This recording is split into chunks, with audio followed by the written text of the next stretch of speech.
Alright, so now that we put the USB in the back of our Wii, we just have to load it up. So let's turn it on. We'll go over to the USB Loader GX.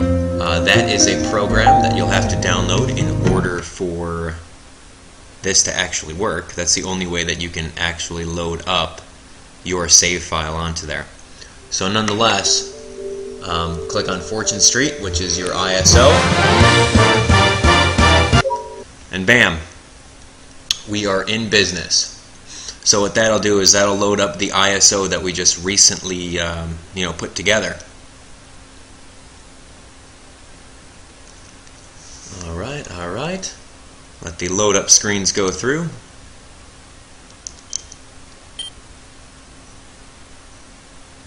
Alright, so I'm going to show you guys Monopoly. It's going to be fun. Okay, so landing. There we go. Alright, now you'll have to remember which board you saved it over. I remember earlier we saved it over Mario Circuit. So with that being said, you can go anywhere. You can go to free play. You can actually play Wi-Fi, which is awesome. You can play Wi-Fi with your custom board. Very cool. But anyway, we'll go to tour really quick. Pick Mario Circuit, and you'll see if it worked. You'll see your custom board in that little thumbnail there of the level, and that's showing me that okay, we file patched it. It's done. Let's jump in. And we'll do a quick tutorial of my board.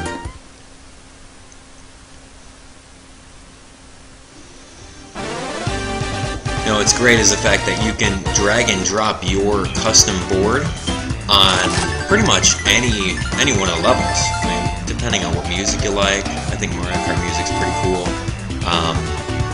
Also, one thing to notice is if you're using any of the Magmalis squares, you have to actually be on the volcano level. So that's one of the things that I was stuck on when I was messing around with those kind of pieces. But anyway, rolled that big 97, and then if you actually get past this screen, you know what? There you're at. That's where you're at. So let's take a look. This is pretty much my Monopoly board. You'll take a look at all the different, I got all the colors right. You can see there that Baltic Avenue, Mediterranean, these are the two ones over here. Since the Fortune Street editor doesn't allow, or it really doesn't like, two district properties like Baltic Mediterranean and Park Place and Boardwalk, what I had to do is I had to add a third property in the district there. So nonetheless, I added my favorite spots in the game, the vacant plots. So I've got those two there. So these are some pretty good real estates now. You know, this went from actually the worst real estate in the board game Monopoly to one of the best now. So nonetheless, moving on over, you can see the price increments just like Monopoly, 100 to 120. This is what I did for Just Waiting in Jail. It's even better, you know, hey, if you land on it, you just get to roll again, which is very cool. Moving on up, you've got your pinks over here. I added this sale spot because it's one of those utilities, you know, Lightworks or Waterworks or whatever it is. So these two are actually in a district all by themselves. Yeah, they're right over there. So nonetheless, moving on forward. Oh, I forgot to mention railroads. This light purple, you know, one on every board. It's exactly the railroad, so it's all one district, which is very cool in case you do snag those, since they're $200 a piece. So anyway, moving back forward, you've got your orange properties here, which are very, very good. You've got your stockbroker square, as in free parking, which is awesome. Now that gives you a second opportunity to get stocks throughout the level. Going forward, you got your reds, one of the statistically best spots to get inside the entire game. Another railroad, you got your yellows. We already talked about the sale. Now, going to jail. Going to jail, my equivalent to that is landing in this warp pipe. So if you go in this warp pipe, you will go all the way back over here. Bam! And you'll have to be forced to get out and go vertically. What's bad about that is the fact that you won't get all your suits, which is terrible. You know, you've got to make your way all the way around again, another 22 squares in order to catch up.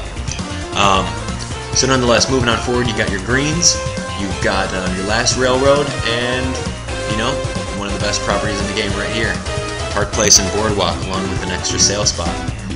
So you know, it all checks out. The game works out very fine. It's fluid. I tested everything out. Oh god, there's unlucky number 13. But nonetheless, it's a great board to play on.